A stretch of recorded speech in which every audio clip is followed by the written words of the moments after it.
আজকে সংস্কার কমিশনকে বারবার আমরা বলতে চাই, দু একটি দলকে প্রাধান্য দিয়ে বেশিরভাগ জনগণের আকাঙ্ক্ষার বিপরীতে গিয়ে কোন সিদ্ধান্ত বাস্তবায়নের দুঃসাহস দেখাবেন না। আনুপাতিক হারে নির্বাচন হলে সমস্যাটা কি? কোনো সমস্যা নাই। প্রধানমন্ত্রীর মেয়াদ 10 বছরের বেশি না থাকলে সমস্যা কি? আমরা অত্যন্ত যৌক্তিকভাবে এই কথাগুলো দফায় দফায় আলোচনায় তুলে ধরছি, কিন্তু এটা পরিষ্কার সংবিধান এই সংস্কার জাতীয় ঐক্যমত্য কমিশন কেন জানি দু একটি দলের প্রতি পক্ষপাতমূলক আচরণ করছে। এই পিয়ার পদ্ধতি তাদের এজেন্ডায় বাদ দিয়ে তারা ঘুরাই দিল। পিয়ার থেকে উচ্চকক্ষ নিম্নকক্ষ চলে গেল। উচ্চকক্ষ নিম্নকক্ষ হবে নাকি সমগ্র নির্বাচন পিয়ারের ভিত্তিতে হবে, সেটি রাজনৈতিকভাবে আগে ঐক্যমতে পৌঁছাতে হবে। আজকের এই সমাবেশের জন্য ইসলামী আন্দোলন বাংলাদেশের নেতৃবৃন্দকে ধন্যবাদ জানাই। আমি গাড়ি থেকে আসার পথে দেখেছি মৎস্য ভবন, শাহবাগ, হাইকোর্ট মোড় সমস্ত জায়গায় লোকে লোকারণ্য, এই মাঠের বাইরেও। কাজে মাঠে যারা আছেন মাঠের মধ্যেই লোকে সীমাবদ্ধ, এটা না, চতুর্দিকে লোকে লোকারণ্য। এরকম একটি সফল মহাসমাবেশ আয়োজনের জন্য ইসলামী আন্দোলন বাংলাদেশের সারা দেশের নেতৃবৃন্দকে গণ অধিকার পরিষদের পক্ষ থেকে অভিনন্দন এবং শুভেচ্ছা জানাই।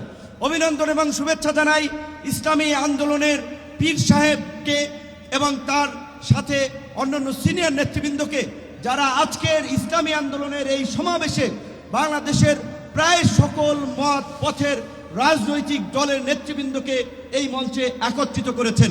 এবং আজকের এই সমাবেশ অত্যন্ত সময়োপযোগী এবং কার্যকর বিষয়ের উপরে ভিত্তি করে নির্ধারণ করা হয়েছে। আপনারা জানেন বাংলাদেশের 24-এর গণ অভ্যুত্থান পরবর্তী রাষ্ট্র সংস্কারের যে জন আকাঙ্ক্ষা তৈরি হয়েছে, শাসনতান্ত্রিক ব্যবস্থার পরিবর্তনের যে রাজনৈতিক এবং জন আকাঙ্ক্ষা তৈরি হয়েছে, সেই আনুপাতিক হারে নির্বাচনের দাবিতে আজকে বোধহয় কয়েকটি দল ব্যতীত সব দলই কিন্তু এই মঞ্চে ইতিমধ্যে হাজির হয়ে এই সংখ্যানুপাতিক নির্বাচনের পক্ষে তাদের দলীয় সমর্থন ব্যক্ত করেছে।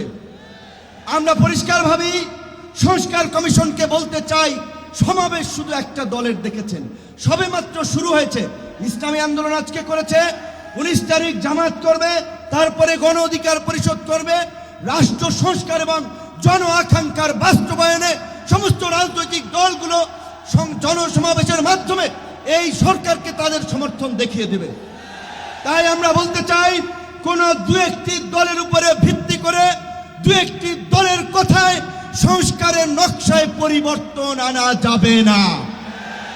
আমি সংস্কার কমিশনে বলেছিলাম, দেশ স্বাধীনের পরে ডক্টর কামাল হোসেনরা বলেছিল আমাদের নেতা শেখ মুজিব, আমরা তো তাকে দেখে সংবিধান নির্মাণ করেছিলাম, রচনা করেছিলাম তাকে এম্পাওয়ার করার জন্য।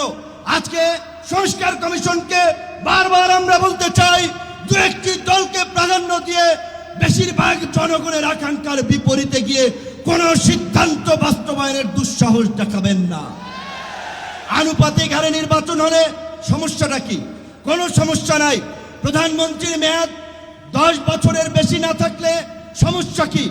আমরা অত্যন্ত যৌক্তিকভাবে এই কথাগুলো দফায় দফায় আলোচনায় তুলে ধরছি, কিন্তু এটা পরিষ্কার সংবিধান এই সংস্কার জাতীয় ঐক্যমত্য কমিশন কেন জানি দু একটি দলের প্রতি পক্ষপাতমূলক আচরণ করছে।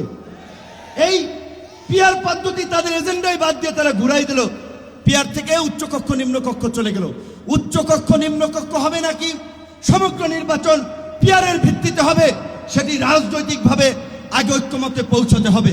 একই সাথে আমি আরো একটি কথা বলতে চাই, যারা পীর সাহেব সহ জামাতের নেতৃবৃন্দ তারাও বলছে, আমরাও বলছি, আজকে সারা বাংলাদেশের উপজেলা, পৌরসভা, সিটি কর্পোরেশনে স্থানীয় জনপ্রতিনিধি নাই। জনগণ চরম দুর্ভোগের শিকার হচ্ছে সেবা পেতে গিয়ে। সরকারের উন্নয়নমূলক কর্মকাণ্ড ব্যাহত হচ্ছে এবং 50 বছরের যে অভিজ্ঞতা, নির্বাচনের পরে রাজনৈতিক দলগুলো এমপিরা মিলে, মন্ত্রীরা মিলে কেন্দ্র দখল করে তাদের নেতাদেরকে পুলিশ প্রশাসনকে দিয়ে জেতায়। কাজী এই সরকারের আমলে যেমনিভাবে জাতীয় নির্বাচন হবে, একই সাথে অনতি বিলম্বে আমরা স্থানীয় নির্বাচন আয়োজনেরও দাবি জানাচ্ছি। সবাই ভালো থাকবেন। আসসালামু আলাইকুম।